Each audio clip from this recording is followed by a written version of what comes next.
Hello and welcome to the Experience Podcast. I am a multi-dimensional spiritual being having a human experience. My name is Neil and we have a very special guest with us today. My name's Ajay. Feel like that's where you want me to take it off at? And my name is Dennis. And today we're going to be talking about what it means to have the mind, body, and spirit of a warrior. To not only what that means, what does it look like, what do you define that? When you hear that, AJ, what is it that comes to your mind when you think of somebody, when you think of the mind, body, and spirit of a warrior? What's the first thing that comes to your mind? Musashi Miyamoto. That's the first thing that came to my mind. But there's a lot of things that come to mind with that, and it's just what thing do you want to focus on at the time? Because like I've always thought like mastering mind, body, and spirit, and then the other day he says, well, things kind of like balance. And then I started to look at it in a different way, because I always kind of looked at it like as a line. Okay. Like each one had to kind of line up with the other. Now I kind of look at it as like a triangle, and they move in and out based on how things are going in your life, you know. And warriors are about balance and control, mostly of self, because like trying to control the world around you is frivolous. That miyamotomusashi, what is the English terminology for that? It's Musashi Miyamoto, and he was. Thank you for correcting me. Yeah, you're welcome. He was one of the most legendary samurai there was. He was an amazing human being. Okay. And where most samurais didn't live into old age, he did, and he chose to write books and the whole 9 yards. He like secluded himself on a mountain at one point. Sure. Because he knew he was wise enough to feel his life was coming to an end. So he went, he wrote, and he put a lot of his knowledge into good books. And like the Book of the Five Rings, it's one of the best reads I've had. The cool part is, because it's such an old language, people translate it differently. So if you're like your fourth, your fifth, or your sixth read through of different ones, like you can put a bigger picture together just by the way people, each individual, not determined, how they translated saw it, translated perceived it. Perceived it, there it is, that's the one I wanted. But yeah, how each person perceived it. And it's beautiful, like his thought process on fighting and life, because like he was a warrior, but he also painted, he also did carpentry, he just learned, and he took little bits from everything. He was very much like an early Bruce Lee, like learn from everything, take in everything, absorb everything, discard what is not needed, add your unique self. That's a super fascinating concept.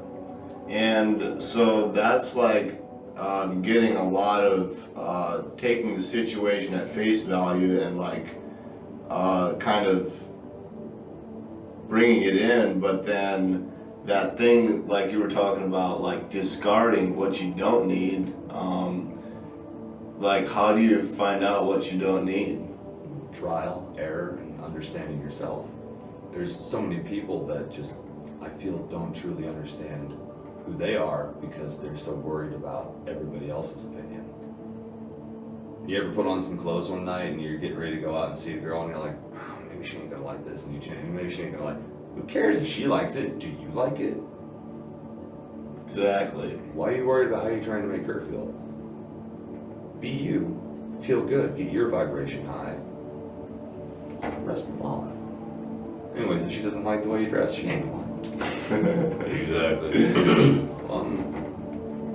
Musashi Miyamoto and the warrior's mindset, mostly because of the Book of the Five Rings, but he also just asked me what the first thing that came to mind, and Yes. like I couldn't determine a thing, and then that popped in. We can go absolutely anywhere with this, is the best part. Oh yes. You said discarding and getting what works and what doesn't. So you feel like a big part of that is discernment? Discernment, trial and error, and situation. Because sometimes, like, I don't necessarily seem like discard and don't use the information, because everything you learn is still there. Okay. But certain things, like, just won't be needed in certain situations. Like, another really good way to look at it is, like, for fighting, you have to train to your body type, and you have to fight to your opponent's body type. So, like, grapplers, the guy who gets lower, Sure. wins. The shorter guy is already lower. Like, that lower center of gravity, if the shorter guy knows how to use it, he can be Jared Brooks, and he can take me down, and I can do nothing about it, especially if it's my first, 6 weeks into training. Yes, sir. For real. Yeah, he threw me around like it was nothing. I was amazed. I'm like, how's he doing this? Uh-huh. But again, it was like my 6th week of training, and it's a beautiful way because some people can be like, I can't believe that guy did me. I'm so much bigger than that guy. And then me, I'm like, how do you do all that? I gotta start figuring this out, because if he can do that, anybody can do that. Correct. Do you want someone to be able to do that to you? Well, what I would want is to be able to learn from it and be able to maybe capitalize on what I learned for a future situation. Exactly. And that is warrior's mindset in itself. So, and how is that a warrior's mindset? Well, think of it this way.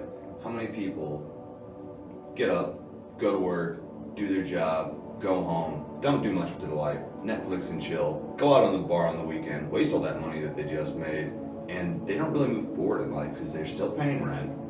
They're still driving just an okay car that when it breaks, they nominally don't have the money to fix it, so they have to save up till next week's paycheck.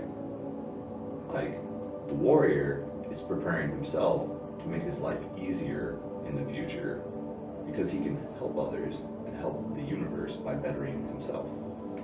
Every situation that he's been through is a gift to someone else who's just getting there, because you can be like, hey, I've been there. Here's the solution. Now, if they take it, that's on them.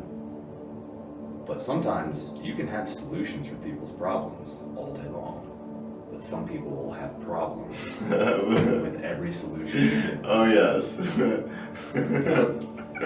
Literally. And So, it's very interesting that you brought that up, because sometimes I feel like the warrior, and when I talk about these things, I'm only talking from my own experience and from my own opinions.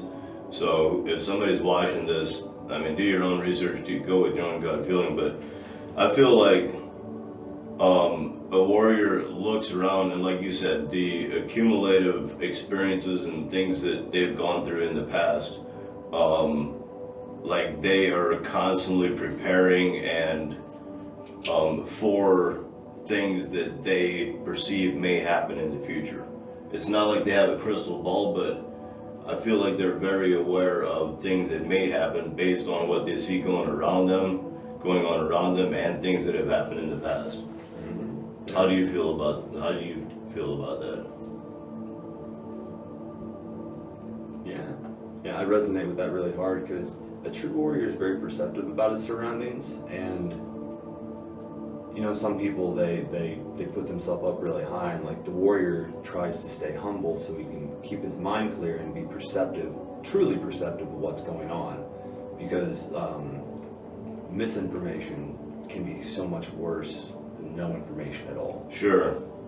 So a warrior is constantly doing that, and it's kind of the, what was that adage? Hope for the best, prepare for the worst. And every little bit that they add to themselves can be used in so many different ways. Sure. So many. Like looking outside of the box, using the mind to solve problems from different angles. So I'm getting off track. yes, that's a lot of the mental and like the spiritual talk. How do you feel like the body comes into play with that? Like specifically like the balance aspect of the body. Well, we gotta sleep, you gotta feed it, you gotta take care of it, but stretching, like there's so many different aspects to the body that they don't teach you about in school. Like, Sure. Well, where I'm getting at is actually the physical, the balance point of the body. And you brought up like sleep and stretches, and that's all balancing the inner body. So what's so important about that? balancing the inner body, or just Well, taking the care body of as a whole. the body as a whole? For having that balance point as a in a situation or in a certain environment. Okay, I think I can run with that one. So for some people, this is just a meat skeleton that they really don't care about, and they do whatever they want, and they can be addicted to cigarettes and be like, yeah, I don't care about these things, whatever, like, and they don't see their future self. They don't see their future self and what's happening to them. They act, and that's where I want to point out that they do see their future self, and their future self is your future is a continuation of the present moment. So they see their future self, but their future self is them now. I like that. It makes a lot of sense.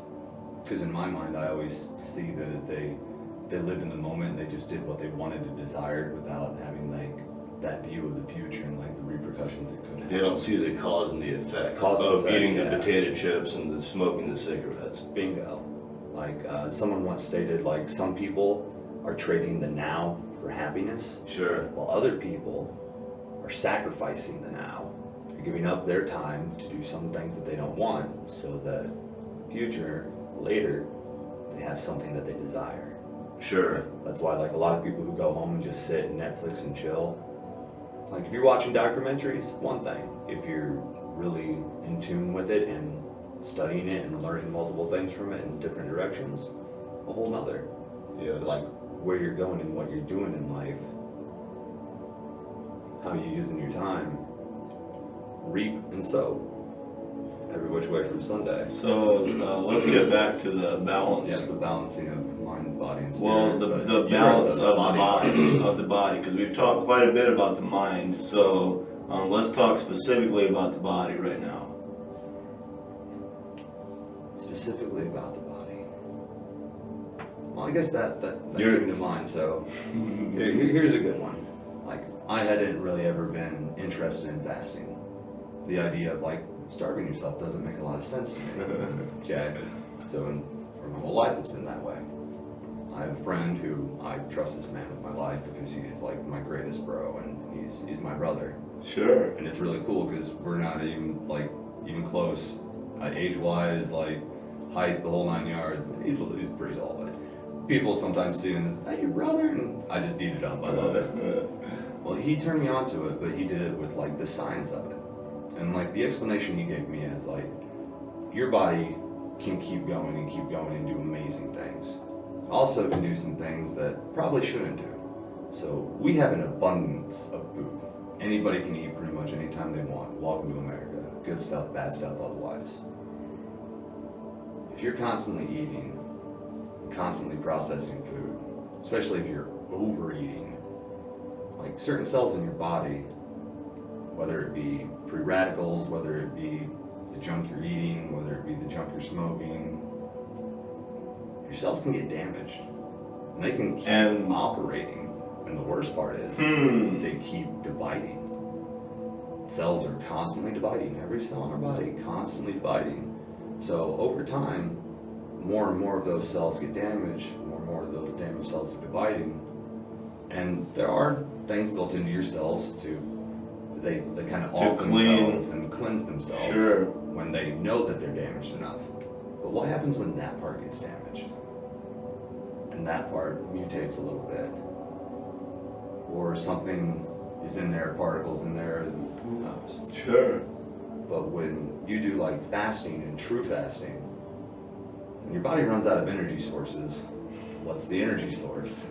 Fat first and muscle next. Exactly. Even on a better scale, apogee is when you've hit that point, your body needs that energy source. And then we've been here before many times. Starving used to be a regular thing. the body's starved tons and tons of times. That totally makes sense too. Now nobody's starved. So the body identifies the bad cells, and those are the first ones to go because they're the easiest ones to break down. And that's the energy that's used to power you through a true fast, where you get to that point, because getting to that point sucks. Sure. And figuring out how to move and breathe, and like someone put it as, your body is now running on other sources of energy. It is, and one of the sources of energy is ketone bodies, and like at that point, where, like you were saying, where it now switches from, it doesn't have the food and it's now using from the body, from the cells it begins to produce ketone bodies, and from the fat, and it goes into a state of what they call ketosis, and it's exactly that, and then you get energy from your, like within, from your cells, from your fat, from your muscle, rather than from food. It's a really neat process. It's incredible, really, like how the body is able to adjust and adapt, and still keep going. Literally. And it's one of those things too, like in my life, somewhere along the lines, school or otherwise, I was given a calculator to calculate how much like energy and calories my body needs a day. And that calculator told me I need like 3,285, something like that. Some just ridiculously high number of calories. Okay. So in my mind, I've always had to eat a lot, because like that's how I keep my strength. He who eats the most can train the most. Like, that's where my health is. And, you know, eat 80-20, 80% good stuff, 20% bad stuff. Sure. I was wrong. Going through this fast has given me such a different appreciation for food, because like someone once told me, your stomach is about that big. Right. Everybody, close your fist, your stomach's about that big. I'm like, no way. You're like that. But now it's like sometimes I get halfway through a meal and I'm like, I'm satisfied. I can go and do more. And if I get the hunger again, I'll come back to it. Yes. You know how many people eat until they're like miserable? Oh, yes. Like, I love my mom, but mom. And then like hour, 2 hours later, especially if it's nothing nutritious, what's your body do? You're hungry again. Well, and what's the reason for that? It could be high fructose corn syrup, or the fact that you're eating food that has no nutrients. The no nutrients is where I'm getting at, is because your body, you can eat yourself full, but your body still wants the nutrients. So if you don't have the nutrients, it's gonna say, I'm hungry again because I still want the nutrients. Exactly. So, you two consider yourselves warriors. I mean, I would not necessarily, like, I would maybe consider myself a somewhat of a warrior, but I would not say that I have a warrior's mindset.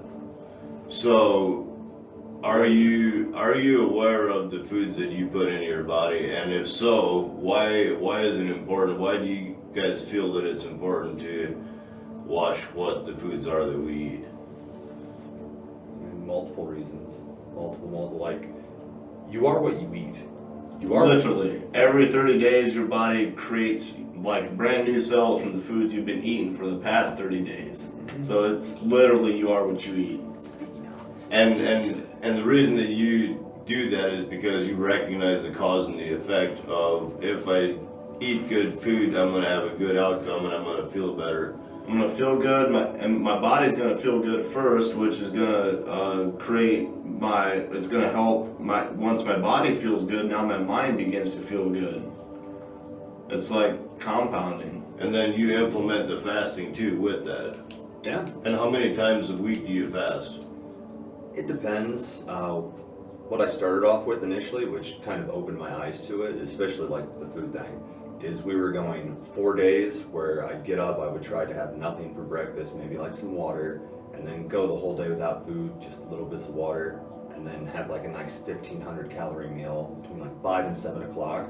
Oh wow, that's beautiful. Yeah, exactly. So you went the whole day until 5 o'clock? Mm-hmm. And there were a couple days I got up and had like a banana. Okay. But just something really, really light, you know, nothing carby or carb heavy, like a fruit, Sure. you know, something good for you. Okay. Like bananas are great for you, period. Did that for 4 days, and then 3 days, eat like a lion. Eat whatever you want. You know, because that's what lions do. You know, they go out, they eat, and they sleep, chill. Right. And then when they get the hunger again, repeat. So I did that for 2 weeks, and I dropped like 15 pounds. And I was like, what? No way. And like the idea of doing this is we prepared for a true dry fast, which was an experience all on its own. Oh, I believe that. Because no water, no food, like that's just suffering. And the only way I made it through is my buddy's like, suffering is healing. Get stronger. So, and what extent of time did you do that dry fast? well, we were trying to dry fast for a whole week because we're insane, and especially for your first one. But like, I think subconsciously we both knew we weren't going to go that long. We're like, how long can we make it? That is amazing. Yeah, and because I lost the 15 pounds, and because like I was just feeling great after just alternating to the 4-day, 3-day. Sure. Like that last day beforehand, I just had the protein shake like I normally would instead of eating like a lion that day. And I was like, all right. And so I went into it, and the first day wasn't too bad. That second day, I was losing. And by the third day, I was just like, I'm dying. The worst part is he was doing good. And I was like, I can't let him know I'm weak. I let him know I was feeling it pretty bad, but I'm like, I'm not going to break. And I did have like a little 200 calorie meal. Sure. Like something really light, like can of tuna and just some real weak sauce stuff. But then after that, just pure suffering and no water. Like the amount of chaff your lips get is just crazy. Like there were points where I was taking water and just like sipping it and then spitting it out just to like get my lips to moisten. He went intense. He didn't even take a shower for the 3 days. And then on the end of the 3rd day, he's doing great. I am just like, I've hit the point where like I can get up, I can do some stuff, I can keep doing the remodel, but then I gotta sit down. Sure. And then I gotta get up, and like every time it was like I would sit down, and I'm like, why is moving hard? It shouldn't be so hard. Like, and just even having to get my breath back under control just to keep the oxygen. That was probably about the main thing. Yeah. That's at that point, that's literally what you have. Bingo. And controlling your breathing, like, so all of these steps combined made me realize so many different factors playing to my body I was never in tune with because I never listened to my body. I never put my body through these situations to feel and see what my body was saying back. Yes. You know, and like when you go on a true dry fast and you don't eat food or water for a couple days and you still have like 6 to 8 bowel movements after you haven't eaten food for how many days? You're like, that much stuff is still inside me? Wow. See, that's incredible. That's amazing that you point that out too, is like, because that's something that I've personally experienced, not doing a dry fast, but just like a fast with still drinking water, like 2.5, 3 days after, still having bowel movements and being like, where is this coming from? pretty much, like, Yeah. and that's, but it's that aspect of like, when we eat things like it, yes, like we utilize some of it, but a lot of it stays there for a little bit too, and even more so, with more GMO foods and more processed foods, whereas if you can eat leafy greens a little bit more, it'll like help with that. Oh yeah, all day long. And fiber. They Yes. just take the fiber out of so many things, and foods are processed. They just process the fiber right out. It's one of the most important things there is. It's like I used to love white rice. White rice is amazing for you. White rice is just carbs, or it's complex carbohydrates and energy. It's just good for you. It's clean. Sure. Rice spikes your blood sugar. However, if you eat it with the right beans, on the other hand, don't have any of that. It's like, what? I'm still doing my research on that, so I'm not going to quote that as 100, but currently that's my belief on it. And like I said, How you perceive it, and Yeah. from what the research you've currently done. yeah, well, and that's my thing too, is like I'm always absorbing, always. And sometimes like I'm absorbing like 2 or 3 different things at once. And I'll catch something and I'll kind of like put a note on it. Because, you know, anybody can give you information. Accurate information. Sure. Government. They need to learn. They don't need to learn, they gotta go. It's like 40 years overdue, to be dead honest. Yeah. that's just another part of being a warrior. You have to figure out what your beliefs are, what your philosophies are, who you are, what you want to stand up for. Sure. I've been eating the way I've been eating since birth. Pound food, be strong. And this one experience completely reset my mind on it, changed my health on it. I now weigh like 195, 190 on a good day versus the 220 I weighed, which it's a little colder outside, but I can wear an extra shirt. And I'm also not stressing myself about, okay, cool, I gotta get up an hour early so I can make breakfast and eat and have time to digest before I go and do this workout. And then after that workout, I gotta eat. And Sure. like there is a sweet time after a good workout that like your body absorbs nutrients a little bit better. Cool. You don't have to eat after every single workout. Sure. Like, so balance of the body is like understanding your body. At the same point, you gotta put your body through some shit to know what your body can handle, what it can take, what you can and cannot do. You know, you have to set your own limitations, but define them first. Ah, that's beautiful right there. Could you repeat that? Yeah, you have to set your limitations, but you have to find them first. So you have to set your own limitations, but you gotta find them first. Bingo. It's like the idea of throwing a kick. I can throw a kick. I can throw it further, but the further I throw it, the weaker I get, the further I lean. Like, there's certain kicks that I can throw and I can fall on the ground to put extra power in to get extra distance on. Okay. But I leave myself weak. There's certain points I know in my life where I'm going to hit that kick and I don't mind falling to the ground. You know, it's like the same idea of like push-ups. I got my limitations on push-ups. You can go higher and higher and higher. How high can you go with that? There's guys that can do bajillions of push-ups. David Goggins, the guy who did like 4,000 pull-ups. Yes. And broke the world record pull-up in X amount of hours. You know, like I can do like 10. Right. But that guy's limitation, he got there and then he just kept edging it up. You can do it with certain things like flexibility and other things, but some things, you got what you got. You have to know that's all you have. It's like an arm bar. Like I got overextension in my arms. It's great. Some people, they go to here. So when they're here in a fight, in like an MMA cage fight, and they're losing and it's quick, they should be tapping because they can't get to here. They can't fight it because that dude's going to break their arm. Sure. With food, your limitations with drugs, your limitations with relationships, your limitations with giving your energy out. Oh yeah, that's a big one. Limitations are very, very important in life. And knowing how to protect your limitations once you know them. Bingo. And that's why if you don't find them, you don't know them. Sure. If you've never been in an abusive relationship, you don't know how to defend yourself against it.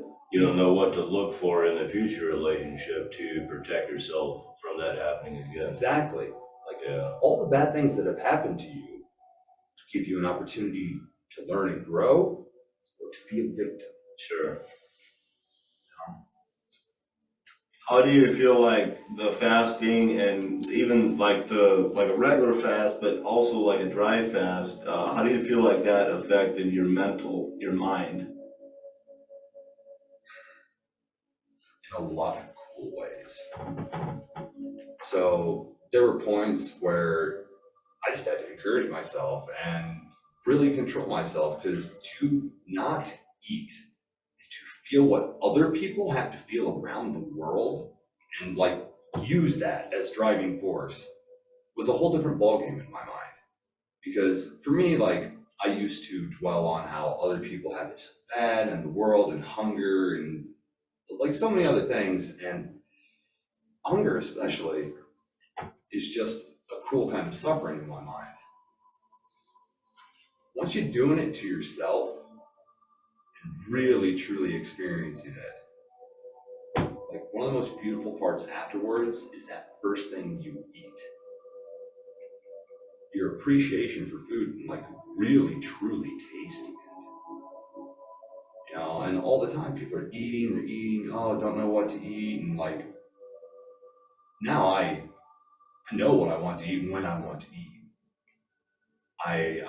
It's like your body gets more in tune, because like think of like a pregnant woman, right? Sure. Cravings. Yes. That baby and that like that intent, the whole 9 yards. You know, if you had that with your body all the time, you would be giving your body the things it needs all the time, instead of being like, do I want Arby's? Do I want this? What am I hungry for? And just trying to satisfy the hunger. If you were trying to satisfy the body's need by being in tune with the body. And that in tune, so Victor Otto talks about how it's called intuitive eating, and being in tune, and like intuition and intuiting it, like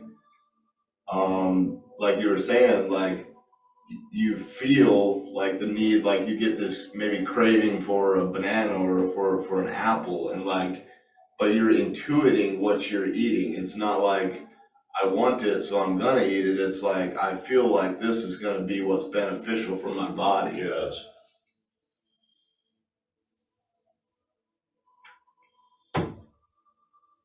Yeah. It's like the same idea of people eating things because they're told it's good for them. You know, like I used to enjoy, what would they be? The natural shakes. They're supposed to be just fruits that are blended and then a couple of preservatives. And I always like, all right, that makes sense. That's something like, personally, I do that. You just blended fruit, perfect. Sure. I used to drink them all the time until there was a lawsuit about how they weren't really natural. And the repercussion, they took natural off the shake. It was the naked ones. It was like naked natural shakes. Oh, yes. Now they're just naked. They took natural off. That is the only downside that they had to do. Sure. Like, you can't just blend fruit and put a couple of things in there to keep it from not spoiling and keep it cold. Like, why are you using anything? Sure, you can. Well, it's on the agenda is the reason why, and it's a lot of these like sweet sugary drinks. Like it's like drinking the Kool-Aid. Mm-hmm. It's like Ralph Smart talks about how when we're born, we are a clear glass of water as a baby, and we go about this life, and somebody's like, hey, do you want to take a sip of this pop? And now we begin to dilute that clear glass of water, and it's like, hey, do you want to take a sip of this Gatorade? And now it becomes more diluted. But the idea is like continuing that clear glass of water within you, and like being super aware of like these sugary drinks, or like it's this literally any drink other than water has an adverse effect on your body. The body is like a good game of numbers. And the cool thing is, water has an adverse effect too, but in the most beneficial way to you. But it's also important, like the type of water that you're drinking. Yep. And is it stagnant water that's been in a water bottle or in a fridge for a while, or is it water that's like straight out of a spring, like literally you just pumped it out of the ground, and like fresh well water or water from the hose, like this. That's moving water, and moving water has been shown to have more like electrolytes and like be more alive and like have that aspect, whereas water that's been sitting it's almost like stagnant. It's Acidic, more so. Acidic, yeah. Well, and that's something too, like, think of it this way. Cancer cannot grow in an alkaline environment. It cannot. You can put what's cancer. the reason for that? Good question on that one. Science would be the one to turn to on that. Sure. I've seen the studies on it, and cancer is a pretty unique thing. They can take a piece of the cancerous tumor, implant it in the eye, where normally veins do not grow. Veins will grow to the white of the eye to that tumor. So it releases a solution that causes them, because it needs blood flow and oxygen. Sweet. To divide and just keep doing its thing. Right, and then they would obviously remove it again from the eye. Yeah, well, it was they did it to rabbits. Which, sorry, rabbits. Yay, science.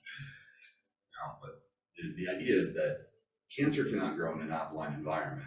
You alkaline your environment, why would you worry about cancer?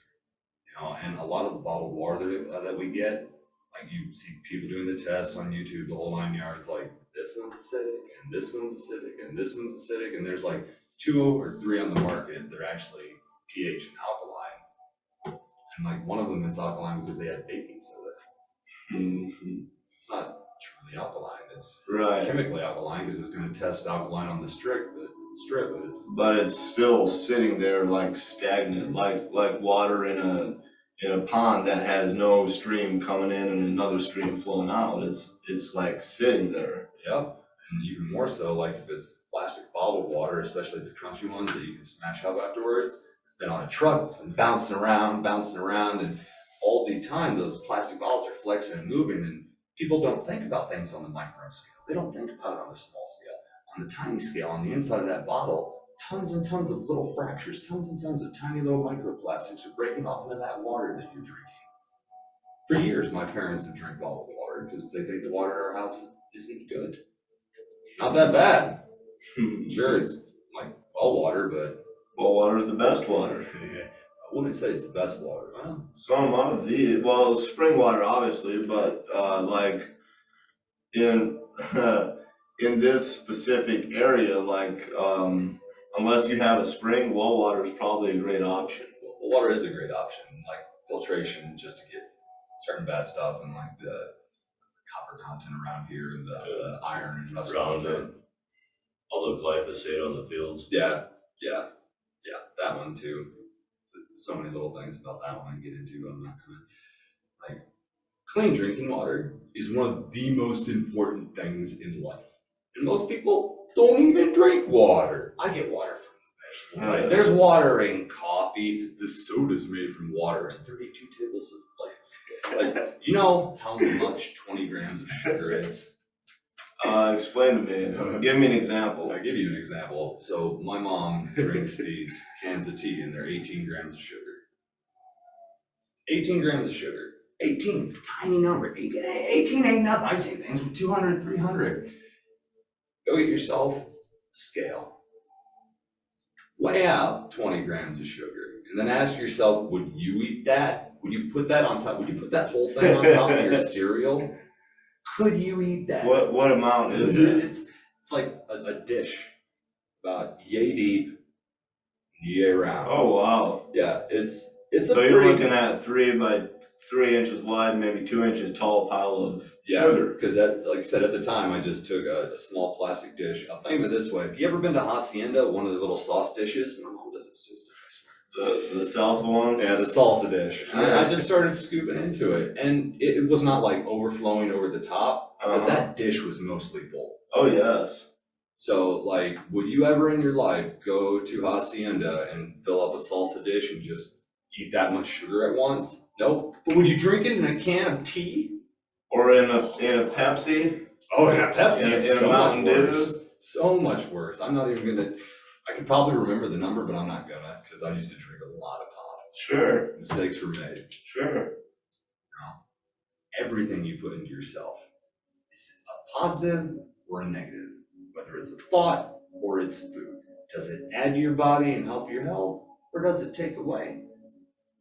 You know, you can eat some bad stuff, but like you said, green leafy vegetables.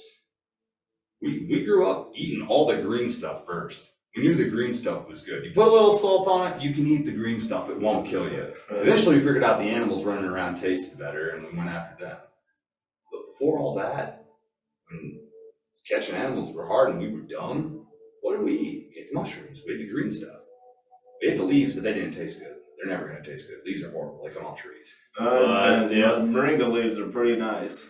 But the other stuff on trees is good. I've never eaten a tree leaf I like. Ever been walking through the forest and you're just curious about how something tastes and you chew on it? Oh, absolutely. Oh yeah, tons of times until my parents told me I wasn't allowed to do that. It's stupid. You're going to be retarded. You're going to have bad stuff happen to you. That's how you boost your immune system. Ever wonder why babies are constantly sticking things in their mouth? Mm-hmm. Well, it's because of this aspect of like, it's all those little germs that they're putting in. They're boosting their immune systems for as they grow up. Now they have this, once they get that little germ in their body again, it's not even an issue. It's just eliminated. There you go.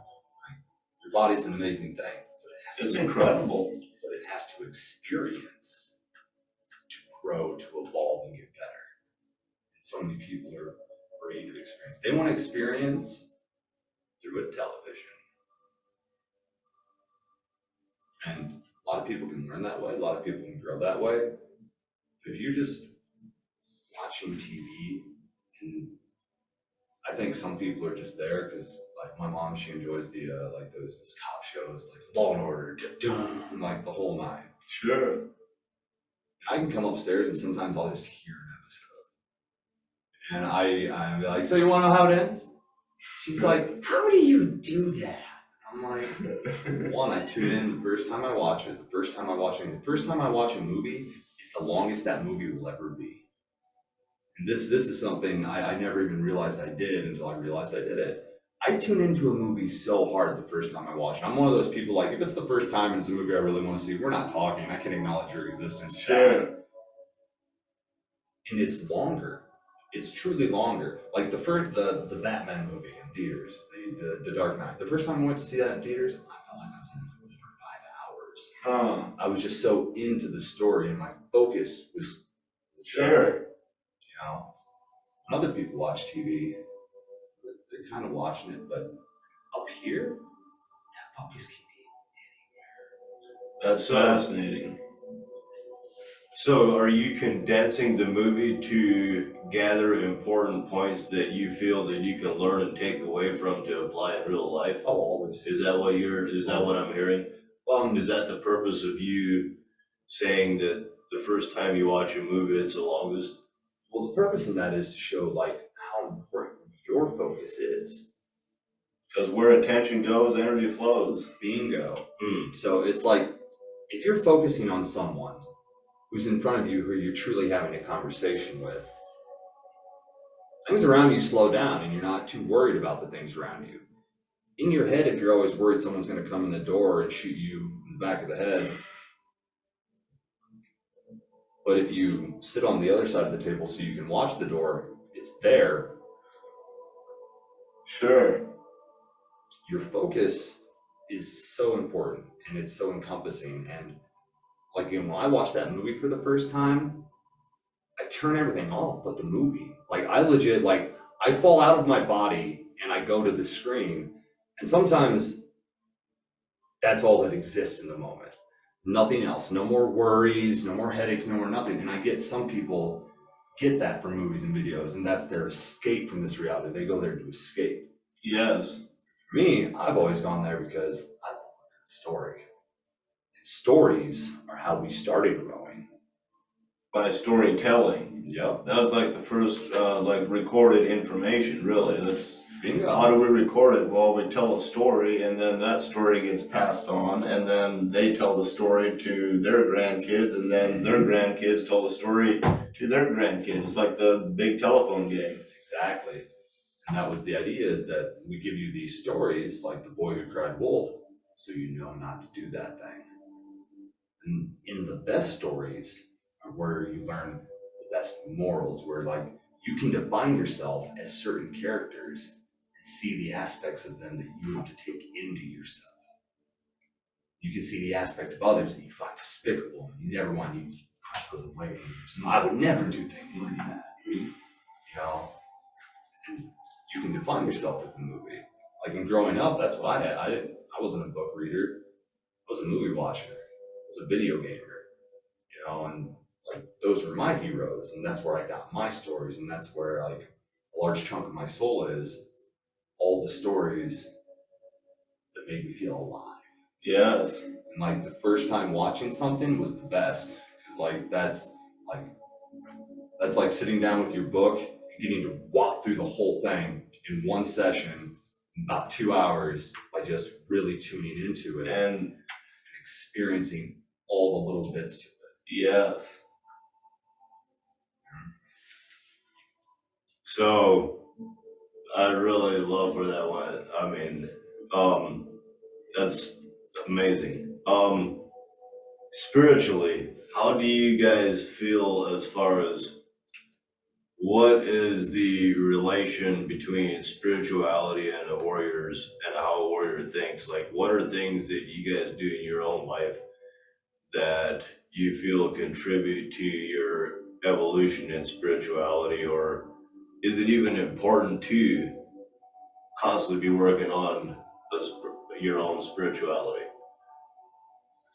Like, how do you guys feel about that? Personally, that is about one of the most important things, I feel like, and I could say the most, but they're all important. But like with the spiritual aspect, if you're worked up and you're hyper and you're in a situation, or like you're in a conflicting environment, but you're able to keep a calm mind and be super humble and just super present and calm, that is like a spiritual aspect of, like, the person that's the calmest is going to basically come out of the situation learning more from the situation. It doesn't matter if he, say, won or loses. If he's calm, he's going to learn from it, no matter no matter how it plays out. Do you feel like being calm, like that's connected to your higher self? You're able to see the situation more of like maybe in a third party sense, where you're able to step back and observe more, take in the whole picture versus just the one, seeing it for what it is rather than just what's in front of you. I feel like the calmness aspect is like, it's the natural state.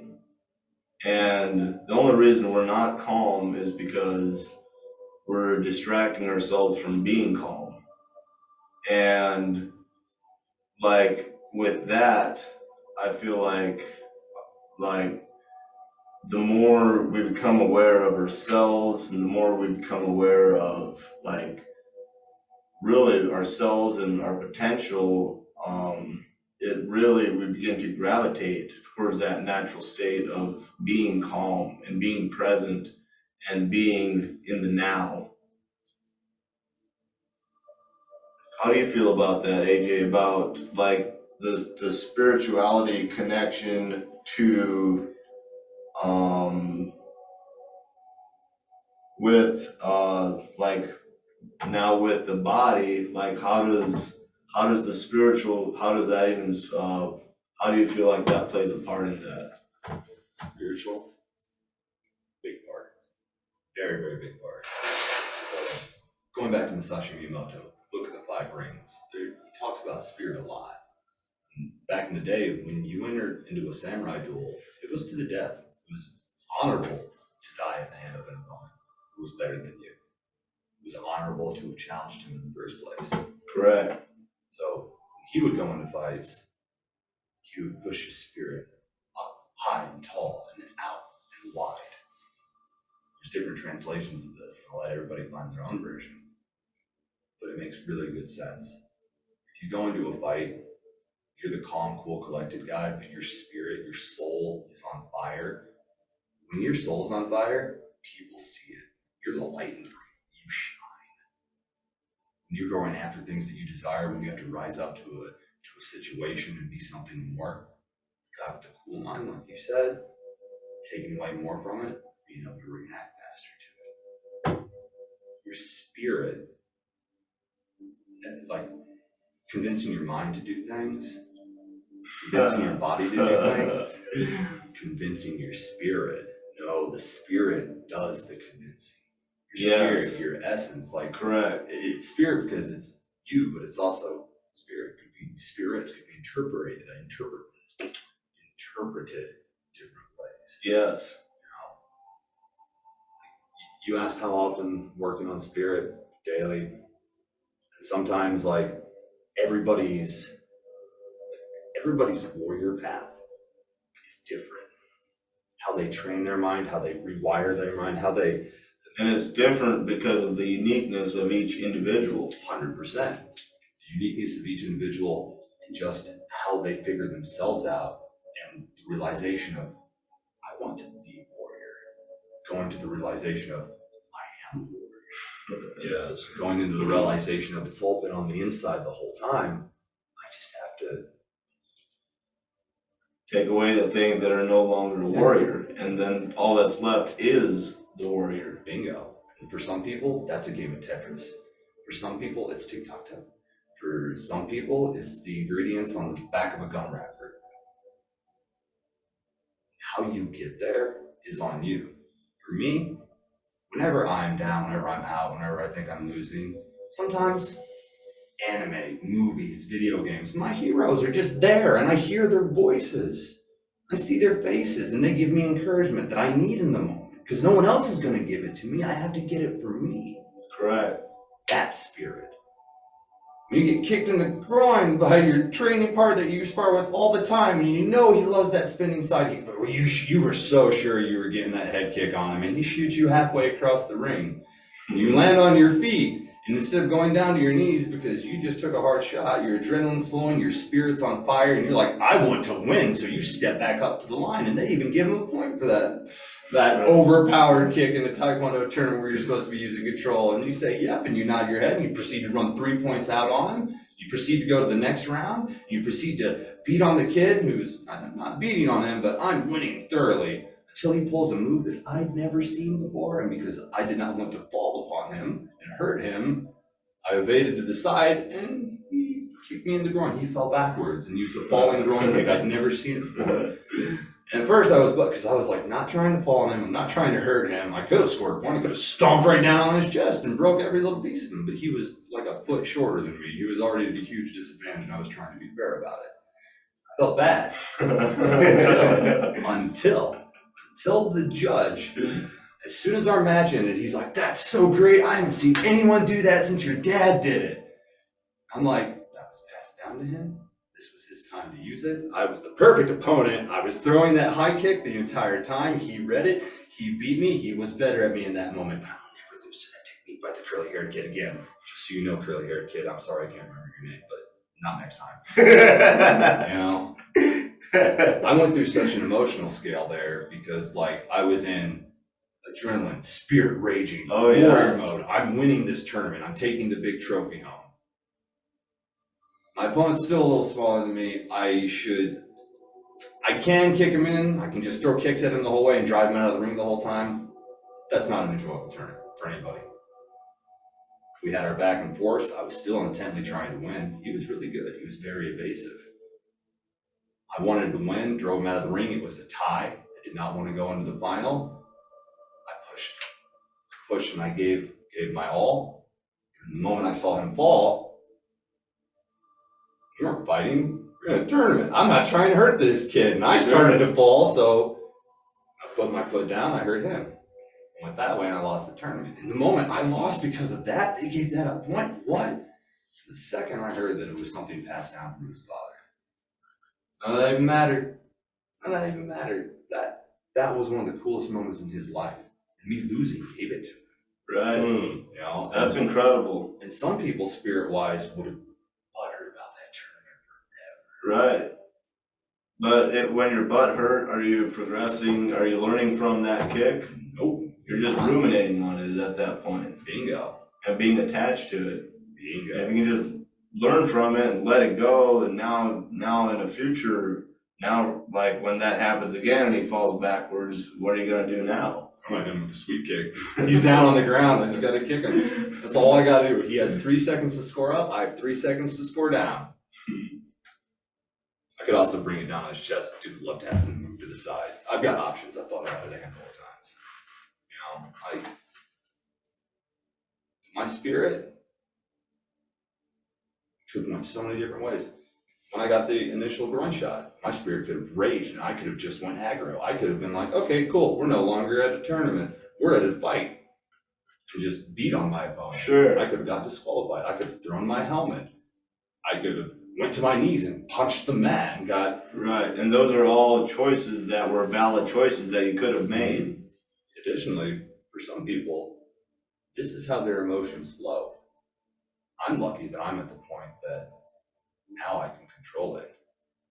But do you think I always had that gift? Do you think there were times when I would have taken that nut shot and just not went like, okay, buddy, you You kicked me in the balls. Cool. Wham! Just a completely illegal nut shot. Just go for it. There was a time. But now I've got that spirit and I've got that emotional control.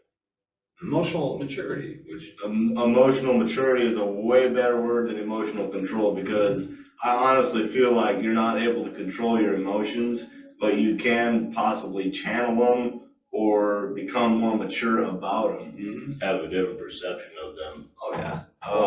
Like I've heard how like your emotions are energy in motion, Yes, and like sir. and like when you suppress them, like they actually stay in your body and can come out in the form of an illness or having an ache in your leg. And well, why is that ache there? Well, what are you suppressing? Like, Bingo. and that's why I feel like you're not able to control your emotions, but you can definitely like channel them, or maybe that anger that you're feeling, channel it into a workout, and after the workout you'll feel like amazing. You just did a great workout, and for some reason you don't feel quite as angry anymore. But things like that, like I feel like you can channel them and become mature about them. Oh, yeah. And See, the reason I use the word control is because like anger is the one you have to control. And sometimes you can channel anger. Sometimes you have to control anger. Like one saying that I've always enjoyed is like, young men are taught not to be monsters. Young men are taught not to be monsters. Young men should be monsters. And Is then that they how you should feel? learn to control it. you feel like young men should be monsters? In certain senses, yes. I feel like a man should have that within him. But again, a warrior has control over it. Yes. Now, emotional control, like I love the idea of just shifting the energy, because emotion in it, I love that. Yes. Straight up. And how it weighs you down can be so many different ways. It can come out as physical illness. It can come out as just, all these things have been happening to you. You just keep doing no, and just keep burying it. And then something little happens to you. Something a friend does, or something a loved one does. It's just that little bit, and then it all comes out at them who did this little thing, and they're perplexed because you're exploding right now. You tried to put it all inside. You kept stuffing the bag full until. Correct. And some people are trying to control their emotions. By stuffing it. Exactly. Instead of channeling. Other emotions need to be controlled, understood, And then let go. Bingo. Some people don't have that. Actually, everybody has that. There's just people that do not perceive that they have that ability. True.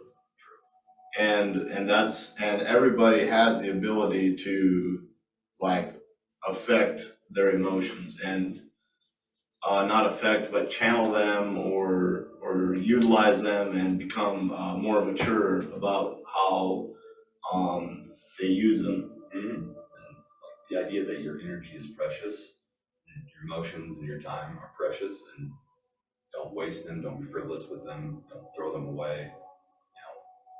Cherish them, take care of them. Like that's why I say like you can control your emotions, because you can't control the things happening to you sometimes. Yes. You control how you react to I would prefer the word respond. respond, true, but that's why it's like I'm very high on like the self-control and like how you respond to them, same instance. But we all know the difference between guy gets flat tire, oh, end of the world, my life, no, why, flat tire, oh, always happens to me, mine, blah, blah, blah, versus the guy who's like, flat tire, cool. Let's change it. Boom, done, knocked it out, no problem. It's like that Bruce Lee quote that says, be like water. You like water? Yeah. 100%. Being flexible and in every situation. I'll quote him a lot. He's one of my favorite philosophers. The idea to flow is perfect, because that's what mechanics do. They get into it, they figure it, and if this changes, that changes, this needs to go, that needs to go. Sure. It's a real thing. Oh yeah, like jiu-jitsu fighters are amazing at it. That's why flow rolling in general. Same thing with the tire. If you are always on the bad, if you are always seeing the bad things happening to you, if you are always having to fight every single day, do every single thing because it's so freaking hard and it's always happening to you, doesn't that just seem heavy? Doesn't that just feel heavy? Just the thought of it. Oh, yes. Versus, well, get up and whatever happens, happens. And I know I got this. And if I don't got this, I got friends I can call. And if I don't got friends I can call, I got YouTube. And I ain't got YouTube, I got Google. Like, we have all of these tools to solve. If you don't have that, guess what? You still got yourself. Bingo. And you'll always have yourself. If you're stuck on an island with just you, you'll either A, you're gonna die, or B, you're gonna figure it out. It's one or the other. It is.